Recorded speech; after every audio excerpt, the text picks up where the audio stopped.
సంవత్సరాలు మంత్రి ఉంది నాకు.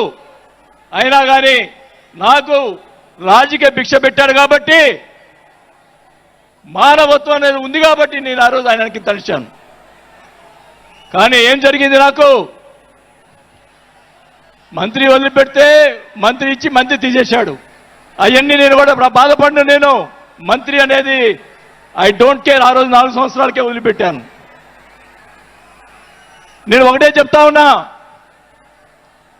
మన వంశీ గారిని ఆయన చెప్పాడు కదా, మన ఈయన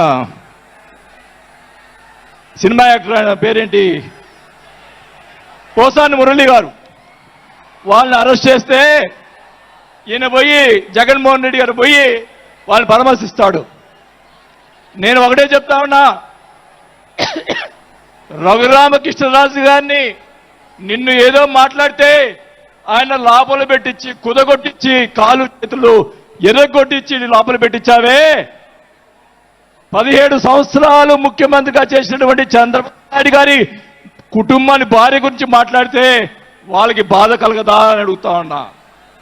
ఆ రోజే నేను ఖండించాను, నేను అసెంబ్లీలో ఆ రోజే. అలాగే మన నాయకుడు పవన్ కళ్యాణ్ గారు, ఆయన గురించి మాట్లాడావు పోసాని మురళీకృష్ణ గారు. ఆయన కళ్ళైన చేస్తుంటే లక్షలాది మంది జన సైనికులు నీకు తుప్పు తుప్పుగా రాలగొట్టేవాళ్ళు. ఆయన మౌనం వహించారు.